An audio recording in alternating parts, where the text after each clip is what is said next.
I've got a very special panel with me today. These amazing people are known as land ambassadors. Now, what is a land ambassador? It's not for me to answer.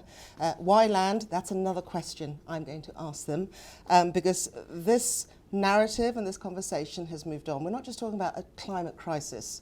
So we want to know, what is the role of a land ambassador, and why is everybody in the know talking about land? So very quickly, I'm going to introduce my guests here with me. And I have the former president of Finland, President Halonen. Thank you very much for joining us today.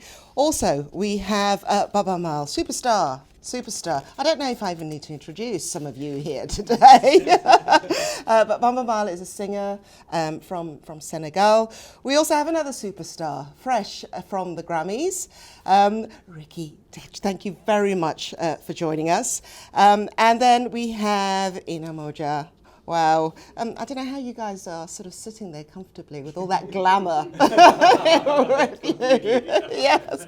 And then our final guest today is a gentleman who has shown incredible support for the work that has been done, particularly with the youth. And he's got a very perceptive view on what needs to be done and the financial aspect, because all of this costs. So I'd like to say a very warm welcome to Mr. Byong Hyon Kwon. Okay, let us start this conversation. And I wonder, President Halonen, if you could start off, please. Why are you a land ambassador, and why does this matter to you? Because the land is as important as climate, and they are all interlinked. So we have to be looking for the well-being of the land, the earth, the soul, and that's something what people don't understand so easily when everybody is now speaking climate issues, which is very good, but they don't see that these are connected to each other. How did you make the transition from politics to land to caring for the globe in a very essentially holistic way, isn't it? So I think so that people, when you explain that how important land is, everybody knows it, it's important for the farmers, and when we tell that, in the matter of fact, the whole planet has quite thin part of the soul. So it means that we have been looking after that. It's the start of everything what is living. Okay. But politicians, of course, they are mainly in the countries only 3 or 4 years per term. And so this is a short time. That's why it's fantastic that UN and the other organizations, I hope also the countries, have a timetable for such kind of ideas which take more time, even over the generation. Okay. Baaba Maal, you are intrinsically tied to the land because of where your home is. Just give us a brief overview and also explain to us why land matters so much to you and to the Fulani? Yeah, land is absolutely everything for me, and I guess for everyone here in this room, because land is where we come from. Especially someone like me, like an artist, I know that everything that I did take from home in my culture, my knowledge, and that make me known all over the world, is something that I took from the land where I was born and I was raised up. This is where I call my natural cultural food when I was young. And I think when you travel, this is all this knowledge that you want to share with people. But in a certain point, like a nomadic person, land call you always to come back. To come back and to think with the orders that you have left behind, to think about its problem, the problem of the lands, what needs to be done, how the next generation should be engaged to make the land a better place to live first, but a better place also to talk to the rest of the world. So it doesn't matter how big your name is or how popular you are, you always have to come back home and to sit down with people and to share with them the destiny of the people of the community. And this is exactly why I can't stay that long away from the land, and the land is always asking for people to know that everything that we get, everything that makes us strong, everything that makes us wanting to live more and more on this planet is from the land. Okay, Ricky, so obviously India is your natural connection, I mean America as well, but what has struck me with your story and your involvement with this global project is you have gone global. You've gone away from the Indian continent, and you for some time cast your attention on land that was disappearing, islands that were disappearing. So obviously land means, it's very close to your heart, and it's not just land at home, it's for those others abroad who are lives are being destroyed. No, absolutely, because coming from India, land means everything to us, just seconding what Baaba said, that in India we've got a saying called as Meri Desh Ki Dharti, where we always talk about the soil of our land, and that's the most important part of our country. And as Baaba said, the land always calls you back, and it's the same thing. It's so amazing how ancient cultures all over the world are so similar in this aspect, that we say Desh ki mitti bulaye, so for the Indian diaspora that is living all over the world, for them the homecoming slogan is that, that the soil of our land is calling us back. And if a person is very nationalistic and has a lot of pride for our country, then that person is called a son of the soil or a daughter of the soil. So that's how important land is for us, and that's the reason why when I heard about, as you mentioned about the disappearing islands, that is the island nation of Kiribati, when I heard about their fate, that that they're predicted to be the first country in the world that's going to go completely underwater due to climate change. I actually visited the country, spent 2 weeks over there, spent a lot of time with their president, and just to understand what it means to people, that the land of their ancestors, the land which they've lived on, the land on which they've had their homes, is going to be a part of the ocean bed. And in a cyclone or a disaster, water enters your home and then it leaves after a while. But in this case, the water just keeps entering their home, and then soon their homes become part of the ocean bed, and that's the difference. And that's what climate change is all about. So that's why land has played a very significant role in my life and in my whole country. Ina, Mali, we've been talking about drought, we've been talking about loss of soil. A lot of people don't realise, soil needs nourishing, you need to look after it. And we've also been talking about desertification. Now this is something that's so close to your heart. So what are you bringing to the table? I think that it's super important to remember that land is life. That is where we grow food, that is where what we walk on, it's necessary for us to take care of it. But because of our changing climate, we see how the biggest part of the earth has now been degraded, and we are, bearing the consequences of it. So for me, desertification, half of my country is the desert right now. And because of that, there are so many issues that's tied to it.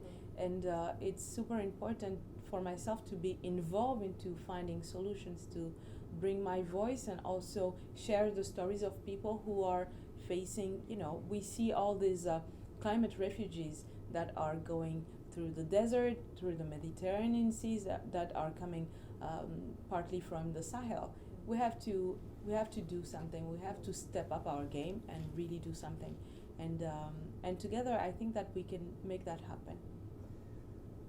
Ambassador Hyon, how do we make it happen? Why are you here? Why are you around this table? Well, my case is very unique. I'm also from the very country, a very remote country, but that is not the main motive at all. I thought until around the end of the last century, I did something great for my country, because from the very poorest country to the developed and one of the advanced country, I did something really good for my country. I did everything, night, day, working. But around the end of the century, I came to learn that I did contribute to the advancement of my country, but I did something terribly wrong to the globe, the earth. Not only for the earth, but I did something terribly wrong to the future generation, to my sons, daughters, and my granddaughters. That's quite an admission. I just want to jump in because many people who will be listening to you, and I apologise for jumping in, but this is quite important. They don't often hear that acknowledgement, that awareness. Yeah. Why do you think it's important that you say those words? Why? Well,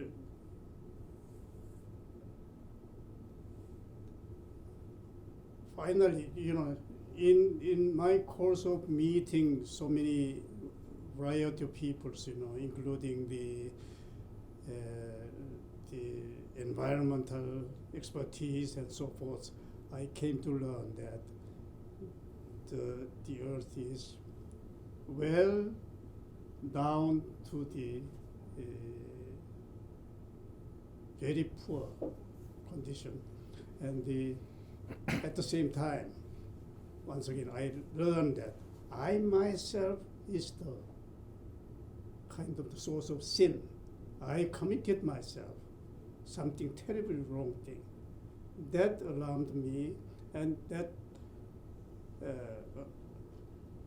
made me to do something in action.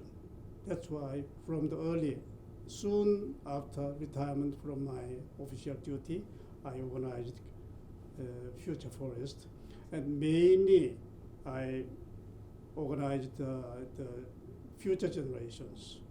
And first thing I do every year for the first class is that I apologize. I did something terribly wrong to you. I exploited future asset you should use in the future for the sake of my own happiness, my generation's happiness. Yes, from that point on, I start my campaign for last 20-some years. Wonderful. Yeah. Very striking, Yeah. touching, and moving. I want to bring us back now to COP15. Okay, so this is where the people have been meeting, potentially decisions are being made, the future strategy is going to be made to target drought, desertification, loss of land, hopefully restoring the land as well. If I could just ask you all, when you were, I don't know how your relationship began as a land ambassador, but when that role first was opened up to you, did you accept it? Did you see where you fitted in? Your Excellency, you got a big smile on your face. I'm going to come straight to you. What were your thoughts? Yes, so years ago when they asked me to come and then we spoke about the dry land ambassador or this, so I said, but we have more water in Finland than what we need, that we have snow and ice and we have really a lot. We have hundreds of thousands of lakes. Why do you ask me? And so they said that, yeah, we have these dry lands quite enough, but we want to get somebody who knows something about the forestry, how we can grow the new forest and what we can do in that way.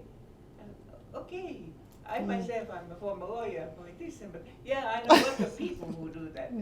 For instance, Helsinki University is specialized not only for the northern forests, but also the tropical forest.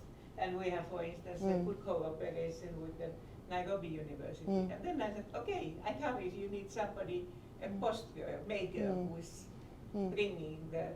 So what's your role? What do you do? What does your contract say? Yeah, I try to tell that most of the politicians try to do good. And the people have to raise their voice and say loudly what they want. And encourage them to do that, even it cannot be done in 3 or 4 years, but for the longer time. And tell that we need this kind of, how could I say, cooperation between the different politicians and different type of the people in the world, cooperation is the only one which works, and also over the generations. And I think that I feel like that. Now I have almost, I said to Ricky that I can adopt him in my grandson. I mean that very verbally. Can be also with others. But we have to work together. Because alone, not even the smartest scientist cannot do that. I love it. You're like a family. Yes. That's the way it comes across. Yeah. We end up to be a family now. Yeah, I want to be adopted. Okay, so Baaba Maal, what's your magic power? Because I'm getting the sense this is like Avengers Assemble, honestly. It's like you guys come together and it's like action. We are going to get some action because you don't have that bureaucratic background. You have the political background, obviously. And it's necessary, yes. Yeah. Okay. Yeah. And he's literally a part of the Avengers. I know. So what's your magic power? My power is the power of these people I'm sitting with today. You know, I was wondering how can I do something really important for the world. But first for this continent of Africa, I'm from the Sahel, like Hina. And I know all the problems that are happening about land, deforestation, and people who get displaced from their home and try to make a better life somewhere else. And it's a lot of problem for them, and we don't need that for the next generations. So we have to take action. If you have a name, and it's because you took something from your place, from your land, from your culture, then you have to bring back again to these people. But you can't do it alone. And then when I first met Ricky in India, and I saw a wonderful person, wonderful composer, and we start to talk about how to put together our talents and our names to do something for the land, for UNCCD. It was really something that I said, this is what I wanted to do, because I know I can't do it just on my own. And then I discovered what Modja was engaged to do since a long time. So we are now hand in hand. Yes. I think the world needs us to be together first. When we are together, it makes us to be able just to talk in between us and to bring out all the things that we have in our mind, in our heart. And this is really, really important. I think to achieve something good for this planet, it has to be everyone who's going to be joining the party. I call it a party. We don't have to be sad.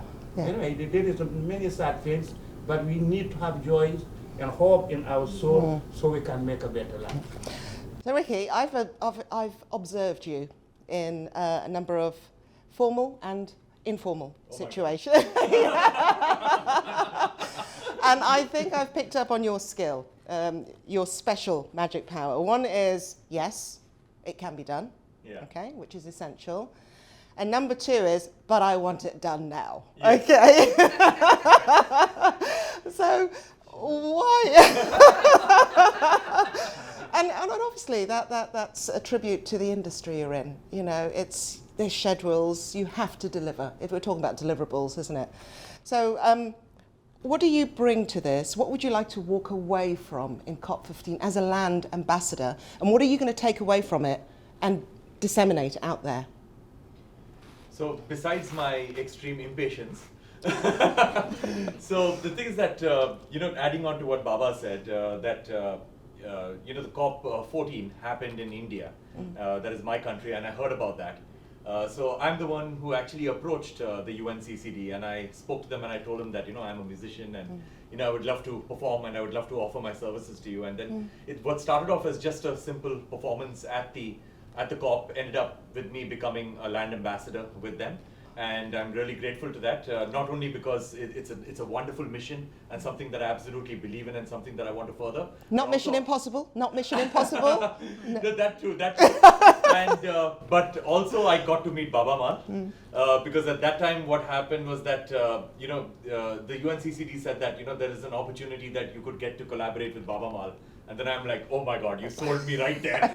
Because I've grown up listening to his music, and I'm such a huge fan of his. And in India, everybody love him, and and there are a whole lot of people who imitate his voice. So for me, it was a great opportunity to actually just collaborate with Baaba Maal and to create the UNCCD land anthem. And of course, I believe that music is a really, really powerful language, not just to communicate a message, but to retain a message deep in the consciousness of a listener. And we can, as I always say, that we can make 1,000 speeches, we can showcase a ton of scientific data, analytics, and all of that stuff. But what is required is for musicians to simplify these complex ideas and thoughts through the emotional language of music, so that we can connect with people on an emotional level and bring about behavioral change in that particular way. Yeah, this is exactly because of course we need all the scientific work, and we need an evidences from a lawyer. So evidences like data and Yes. all of that. But even people have got it so much, somehow they don't understand it. And so you need always your head and your heart. Exactly. And these people, they will open the heart of the people for this idea. So together it makes sense. Yeah. Absolutely, and that's what the UNCCD provides the narratives, and we have to disseminate it. That's basically our job. Okay, narratives, storyteller. I've listened to your music. There are stories in those songs. What story would you like to tell about, as a land ambassador, because you have to go out there, don't you? You have to carry the message, you have to tell the story. And the stories matter, So what's the story you'd like to tell? Before telling that story, I will tell the story of me missing all the funny. I was going to come to that actually. Because I was supposed to be there with Baaba and Ricky, and I was pregnant and on bed rest. I actually was on bed rest for 7 months during my pregnancy, so I missed all of that fun. So I'm catching up since then. And the stories that I want to tell are not my stories. They are stories of people who are living, on the front line of climate change, who have something to say about their day-to-day lives, who have something to say about the vision that they want for themselves, but also for the future generations, how they are going to make a change, because they are the actors, they are the essence and the heart of these projects that can really bring a change. And my mission for me is to empower them, empower their voices, help them get their stories out there. And as a storyteller, of course, I'm from the Sahel, so I'm also part of this, but I'm just using my voice as a vector to share these different stories. And through film, music, or photography, or different kinds of art, I think that we can really harness the power of creativity and make a good impact. It is important to know that we can make a good impact. For a lot of people, saying that, okay, I really want to do something, I believe that I can change something, you can change something. A lot of people believe that that is being naive.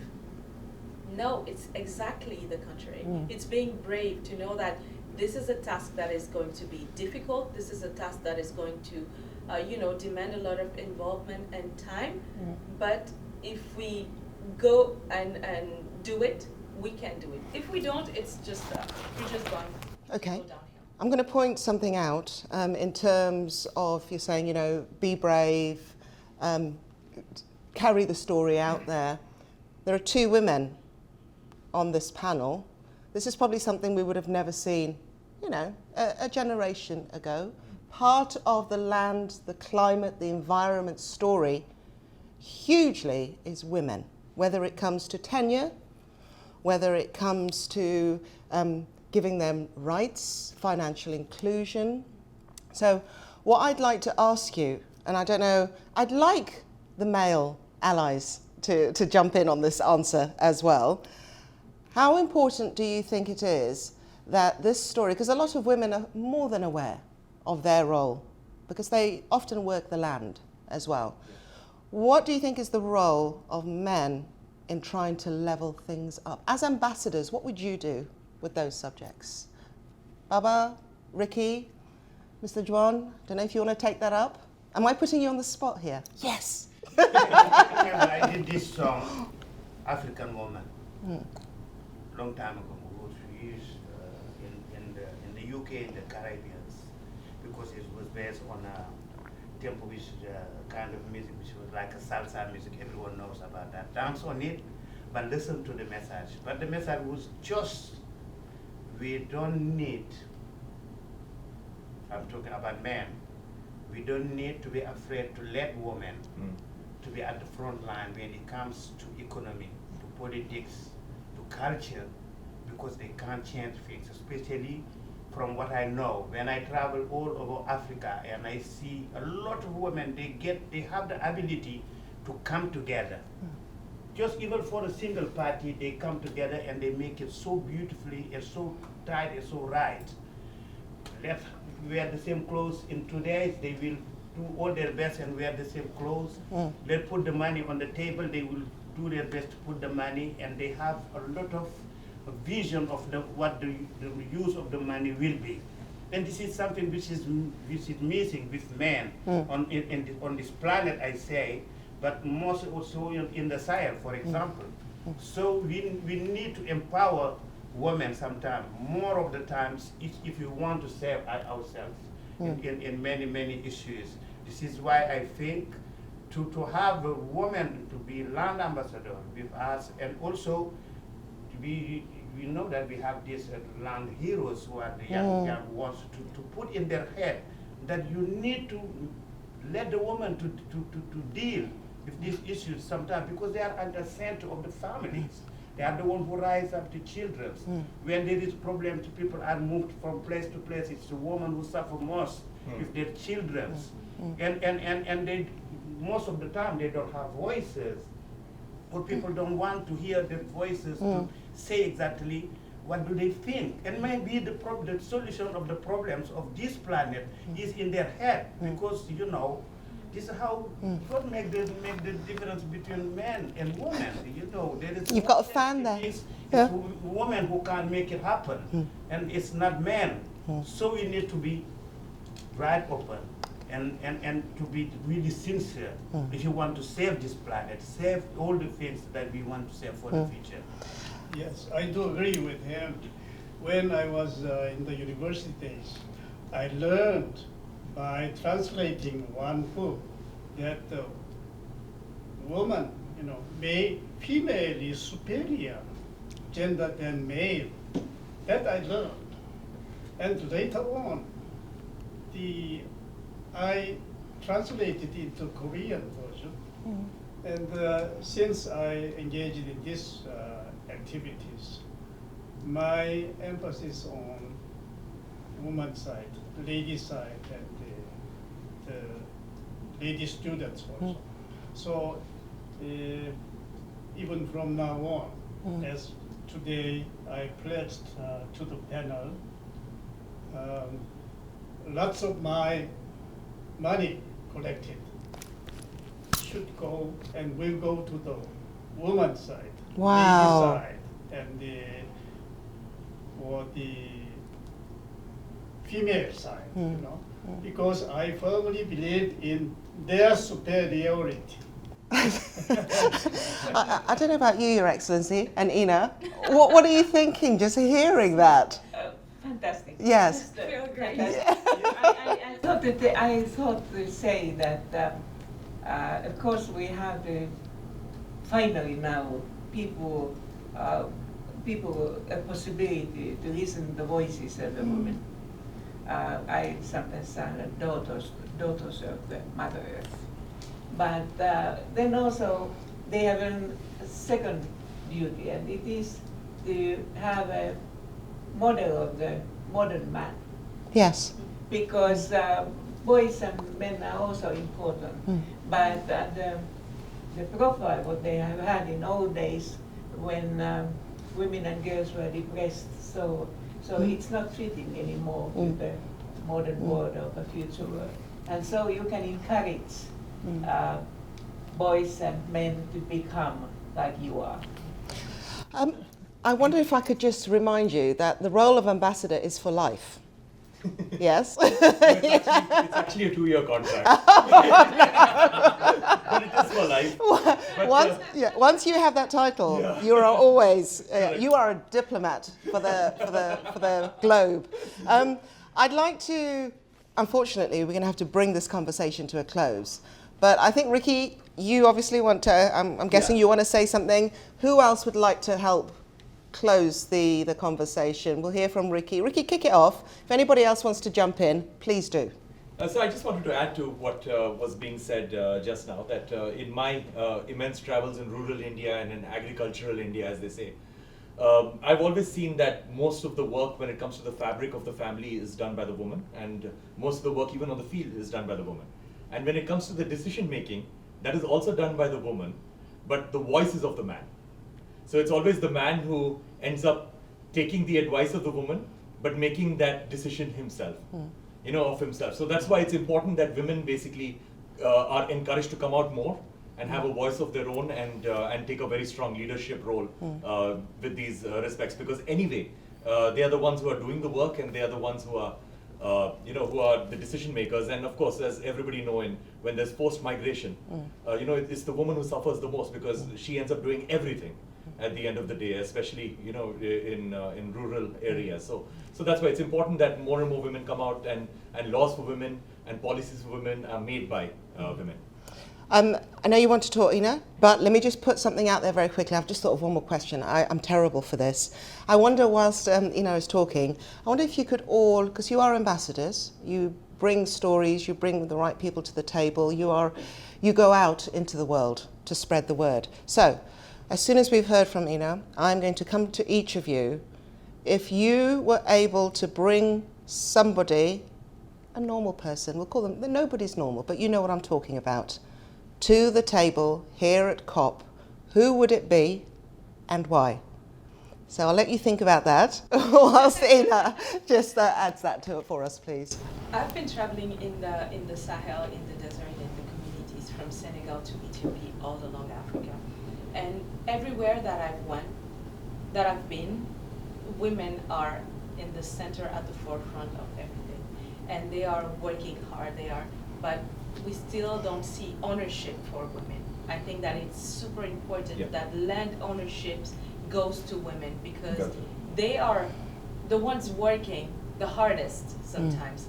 And the fact that we are in 2022 and women still don't have access to ownership, this is tragic to me. I think this is a priority that we have to be working on, and we have to make happen, because it's financial independence. It's something that is super important.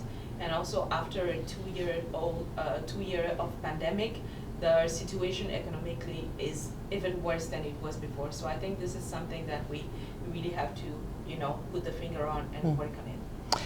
Mr. John. Well, my emphasis should be on the youth, the young generations, because first of all, they are the victim of their old generations, including myself. And I recently learned in working with the young people, they are talented enormously. They are much superior than to us. When we come to the IT and the social networking, they are far superior. And that's why the first portion of my money collected, they should have the lion's share.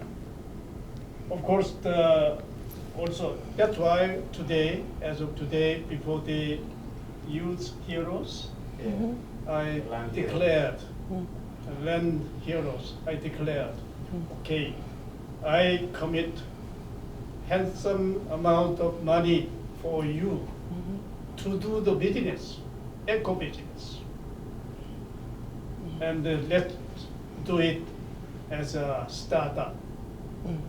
Especially the green economy green technology is, in my judgment, it's a very promising green ocean for the young people. So what I'm hearing is you've enabled and you've empowered. That's a very important part of this conversation. Your Excellency, Who's your guest at the dinner table at COP15 and why? I would need a very big table because as I said already that nobody can do it alone. And that's why I would like to invite the families all and encourage them to listen, the girls, the boys, mothers, fathers, grandparents, and say that let's talk, let's discuss together, and then let's go together for the action. Baaba Maal. I would like to invite the leaders, the world leaders. Ooh. Yes, especially the political world leaders, because they need to know that a lot of things have to be done by politics because they have their importance in life. But at the same time, they should know that there is an amount group of people who are now ready to take action. With them, without them. If it's without them, they will be ashamed to hear that tomorrow we will succeed, and they will be feeling sorry not to be part of this journey. Because something is really starting. You can feel it. From India to Mali to Finland to South Korea to these young land heroes, you feel that something is starting and it's going to be happening. No one can stop it now, I think. This is what I think deeply in my heart. I'm hearing a lot of pride for the land heroes, for the youth. I can hear pride in your voice. Ricky. So there is a place in India called as Araku Valley. So it's there are a lot of tribal farmers over there, and so I visited Araku Valley to understand their form of farming, which is sort of like a very natural form of farming. And I spent a lot of time with them, and I saw this couple over there, a farming couple, a husband and wife, and they've got songs that have been passed down from generation to generation for a few thousand years, and I collaborated with them on a song. So I would love to call them, to the table and get them to speak to everyone, because they are the kind of people who pride themselves in that, that they can just stick their thumb in the soil and they can tell you what kind of crop will grow. Because they've got that kind of ancient knowledge, and they do not need to see any other signs. They can just look at something, they can just feel the soil, and they just know what can grow, what cannot grow, and what the fertility of the soil is, and and what kind of food they're going to get to eat through that soil. Fantastic. I would I would probably need a very big table, but I would like to bring to the table farmers, people who are living on the front line of climate change, communities who are fighting every day, who know what they need and who can make it happen if we empower them, their voices. I would like to bring the voiceless people to the table to be able to speak for themselves and just sit and listen. Yay! Okay, we're done. I'm sorry I kept going. We could also invite media. Can I just say, the reason I kept going with this was I wanted, from a media background, I needed those sound bites. Yeah. Okay, and you guys delivered. So thank you so much. There was passion there. There were the sound bites, and you were talking to two groups of people there. You were talking to COP, okay, and all the officials who are here, but you were also talking to the ordinary. And I was trying to bridge that gap, because obviously that's your role. You've got one foot here and you've got one foot out in the world as well. So I hope I've achieved that. And thank you very, very much. Thank you. Thank you.